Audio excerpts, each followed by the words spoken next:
Hey everybody, welcome back to L-Man Gaming. Today I got for you Hogwarts Legacy Final Review. So Hogwarts Legacy was one of my most anticipated games, so much so that I thought it would be able to beat Elden Ring if it came out last year.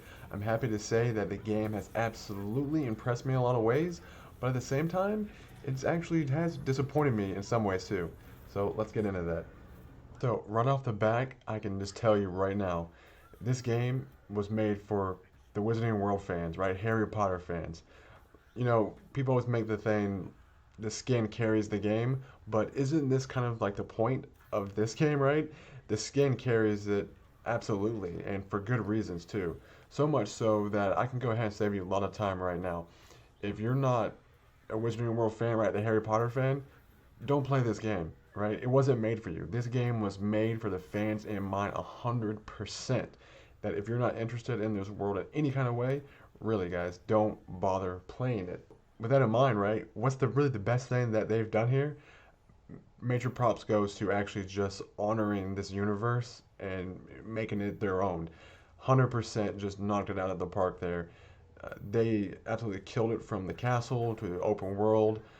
Right, you are just immersed in this world completely. It does not take you at all, like long at all, to get adjusted to the fact that you are in the Wizarding World universe.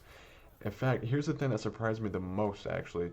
I remember from actually, if you remember, like the leak trailer that came out a few years ago, the graphics from that leak trailer, it actually looked actually got a lot more like mature graphics. And now the final product, we kind of have this more almost like cartoonish a little bit still, but it's still like, mature kind of looking. But what they've done is the art style is actually so amazing for this game, guys. It appeals to like if you're 5 years old or if you're 100 years old. I feel like this just works, and that actually really surprised me the most. They made an art style that just looks great all around, and I think captures the magic. Right? It does kind of have that Disney Pixar-esque look to it in some ways. It's able to capture that magic, and but again, it just works so well at the same time to kind of give it still some maturity. Now, as you're seeing here, right, we got some combat footage going on. The combat, again, that actually surprised me in some ways too. It turned out to be way better than I thought it was going to be. Some kind of complaints though, right? I do think the spells were a little too few. I absolutely think they kind of missed an opportunity there to have a few more spells that kind of like in like rotation. But overall, the way the combat flows, it just feels really good. It feels really good. One other knock to it too, though, even though it feels really great, sometimes the switching and like trying to get those kind of combos off, it does get kind of sporadic as like you're dodging, and it kind of gets a little crazy. So I wish maybe you could like remap some of the buttons a bit, so it's that kind of easier to chain these things together. But you get used to it. But yeah, no, the spells are awesome. The animations are awesome. And that really leads me into like my next point too. I remember one of the concerns for the game was, oh, the animations and the voice acting, like it doesn't look like the facial animations, it doesn't look good.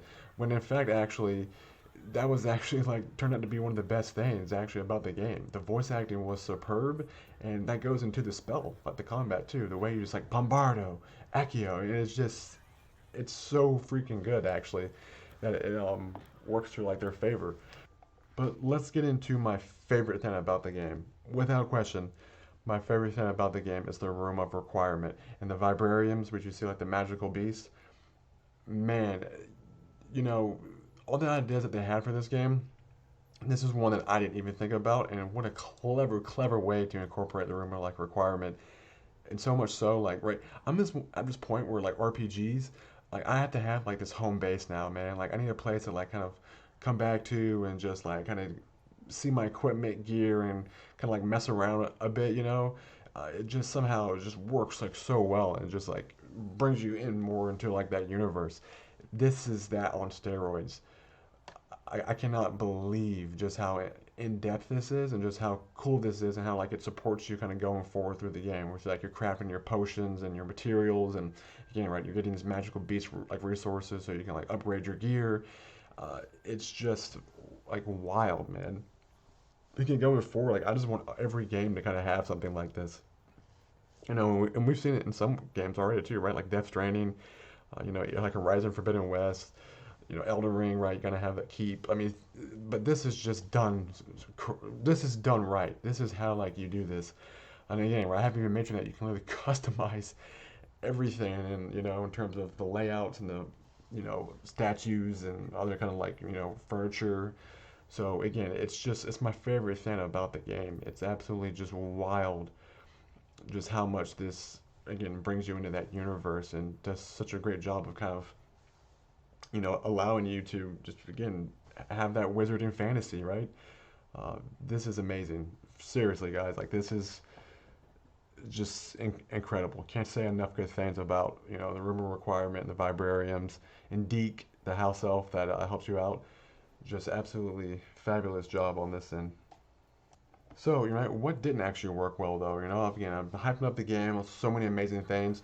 Well, you know, what they got right is that they incorporated all the elements that they needed to make that Wizarding World universe work, right? From the classes to the beasts to, the open world kind of stuff, the students, all those little kind of like details, how they work together.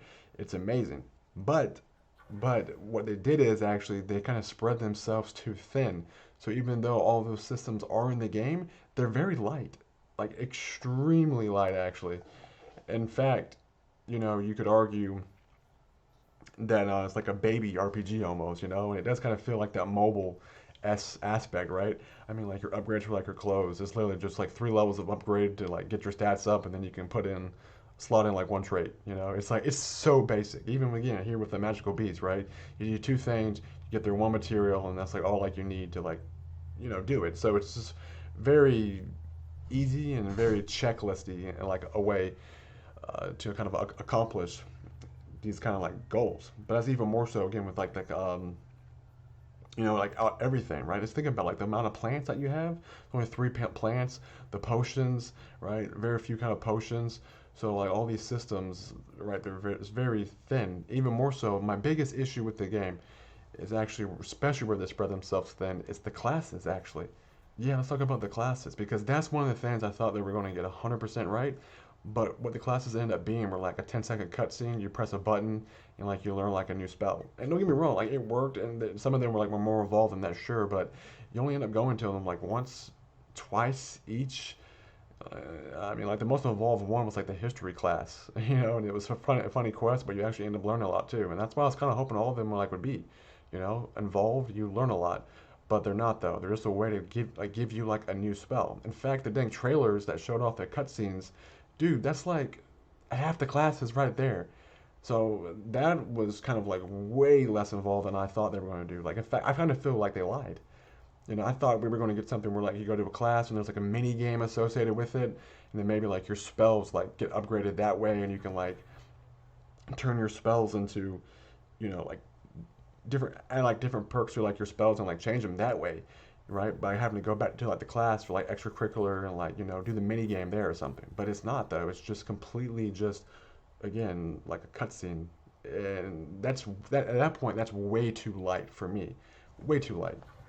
Because really, when I think, remember, I mentioned like thinking this game's going to be better than Elden Ring, and I can tell you right now that it would have been closer than God of War Ragnarok, but I think Elden Ring still actually beats this game out, sadly. And that's not my fault because again, the classes, I thought they were going to be much more involved in that. Because you think about where this game needed to be at, and I didn't expect it to be Red Dead Redemption 2 bully kind of S simulator. But I thought for sure the classes were going to be more involved, and we were going to have to like, we have to go back to these classes, and again, there was going to be like a mini game associated with the classes themselves. That's what I thought. Now again, they never showed that, and now I know why. They weren't like trying to hide something. It wasn't actually there, you know. So that kind of sucks in that way. But right, you think about what this game needed to kind of take it to like the next level. And look, I'm just going to go ahead and tell you like already like right now, the game's a 5 out of 5, easy 5 out of 5. I mean, it's one of the most easiest 5 out of 5 games, like for sure. And again, if you like the Wizarding World, but I was really hoping to give this a masterpiece, right? My first masterpiece on the channel, and actually it comes up short. So, and for them to have been able to get the game to like a masterpiece, if they just actually focus more on the classes and have those kind of that system more involved, I think it moves into a masterpiece at that point, and right, probably better than Elden Ring. But again, you just kind of have that light. You have that light. It's just way too light. And that's the one area, right? Because you're talking about the time and for development, and it's like based off their vision, where could they have got to that they needed to get to, right, with what they have. And I think if they just focus more on the classes, right, because you don't even have like you don't really get to stay at Hogwarts like too much, right? Like the Hogwarts actual like experience, it doesn't feel as good, right? You're more like the open world. So if they could just focus more there, oh man, like I think it 100% beats Elden Ring at that point, and this game becomes a masterpiece. But here's the other interesting part too, though, right? Remember, the whole like all the systems themselves are kind of like spread thin. Imagine if they actually like all the systems from the classes to the potions and the beasts, right? Everything just becomes like more involved. At that point, you're talking about like a goat status, right? Like Red Dead. Then you are talking about like Red Dead Redemption 2, Witcher 3-esque like goated game. I mean, this game is going to be remembered for a good little bit, but I don't think this is going to be talked about until like the next sequel. So yeah, guys, that's my Hogwarts Legacy review. Again, really enjoyed the game. I mean, I got 50 hours out of it like extremely easily. I mean, I was putting in work on this game, and yeah, it was just a fantastic experience. It, like I said, really surprised me and disappointed me in some ways, but overall, it is a really great game. And let's remember too, right? This is Avalanche, this Portkey Studios, whatever. This is like their first big open world game, and holy shit, I think in some ways they did a better job than like Horizon Zero Dawn when Guerrilla Games like made their first open world game. In some ways, like it's better. In some ways, like it's worse. But overall, again, it's just a game you want to check out if you like the Wizarding World. Thanks for stopping by, and like, subscribe, comment.